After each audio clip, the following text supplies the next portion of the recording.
where the echoes of ancient tales come alive. Step into a realm of forgotten kingdoms, legendary heroes, and timeless adventures. Here, the sands of time shift to reveal stories of honor, betrayal, love, and conquest. From the myths of ancient civilizations to the chronicles of legendary warriors, every tale is a journey into the heart of history and imagination. So, prepare to be transported as we unravel the mysteries of the past, one story at a time.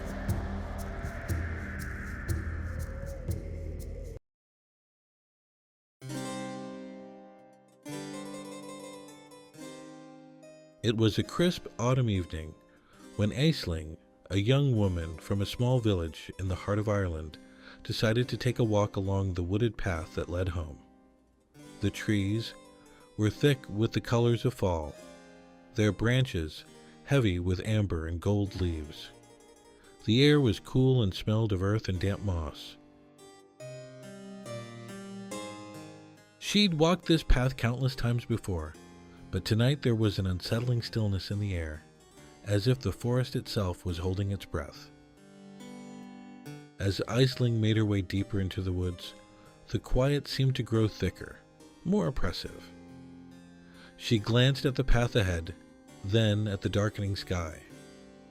It would soon be dusk, and she still had a long way to go. She picked up her pace, trying to shake off the growing unease that had settled in her chest.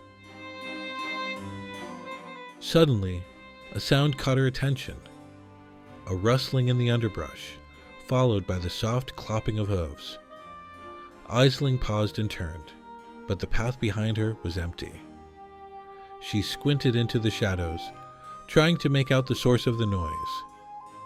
Then, from the thick shadows between the trees, a figure emerged. It was a horse. No, not a horse. Something far larger, something that towered over her. Its coat was as black as the midnight sky, its eyes glowing with an unnatural yellow hue. The creature's mane swayed like smoke, shifting and undulating, almost as if it were alive. Aisling's breath caught in her throat. She had heard tales of the Pooka, an ancient spirit that took the form of a wild, dark horse. It was said to haunt the countryside, luring travelers away from their path and leading them into the night. Some claimed it was a harbinger of misfortune. Others said it was a trickster, delighting in the confusion it caused. But no one had seen it in generations, until now. The horse stepped closer, its hooves making no sound on the forest floor, as though it were floating. Aisling froze, unsure of what to do. The creature's gaze locked with hers, and for a moment, she felt as if it could see straight through her, into the deepest corners of her soul. "Climb on!" it spoke in a voice that rumbled deep within her chest. It was not a command, but an invitation, soft, almost coaxing. "I will take you home." Aisling stood there, unsure. Every instinct screamed at her to run, but she was rooted to the spot, mesmerized by the Pooka's eyes. Against her better judgment, she stepped forward, her heart pounding. Slowly, she mounted the creature's back, her hands gripping its silken mane. Without another word, the Pooka took off, galloping down the narrow path at a speed that made Aisling's heart race. The wind whipped at her face, and the trees blurred by in flashes of green and gold. The ride was thrilling, but something about it felt wrong, wild, untamed, and dangerous. As they sped along, the path twisted and turned, and Aisling realized with a shock that they were no longer on the familiar road that led to her village. The Pooka had led her into the deep forest, where the trees grew thick and tangled, and the moonlight barely pierced through the canopy above. The further they traveled, the faster the Pooka ran, its hooves pounding the earth like thunder. Aisling clung to its back, her stomach churning with both excitement and fear. She wanted to scream, but her voice was lost in the rushing wind. The world around her seemed to bend and warp, and she could no longer tell which way was home.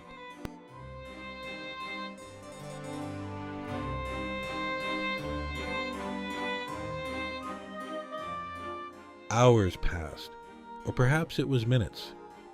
Time felt irrelevant.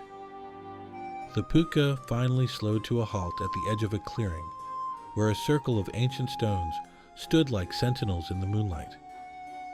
Aisling dismounted, her legs unsteady as if she had been riding for days. She stared at the stones, their dark shapes looming like forgotten giants.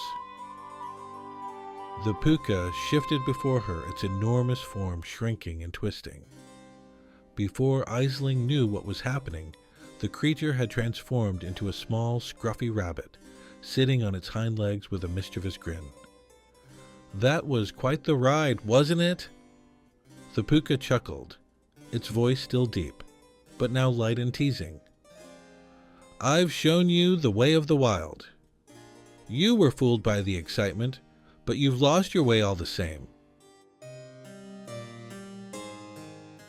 Aisling's heart pounded in her chest as she realized the full extent of the púca's trick. She had been led astray, her sense of direction and time warped by its influence. The spirit had taken her on a journey, not just through the forest, but into the very depths of the unknown.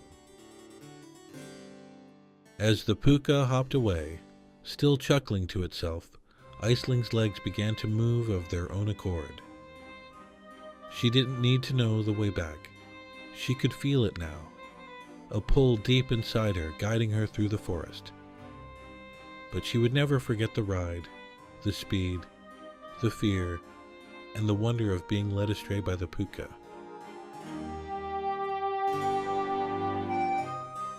The next morning, Aisling returned to the village, her mind spinning with the night's events. She never spoke of the púca to anyone, for who would believe such a tale? But from that day on, whenever she walked the woods alone, she always kept an eye out for the flicker of dark shadows, the glowing eyes in the distance. And she knew deep down that the púca was always watching, always waiting for the next unwary traveler to lead astray.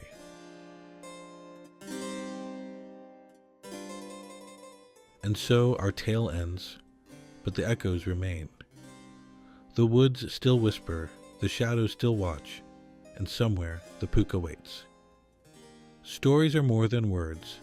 They are warnings, wonders, and whispers of the past. So tread carefully, listen closely, and remember, nothing is ever quite as it seems. Until next time, keep the magic alive.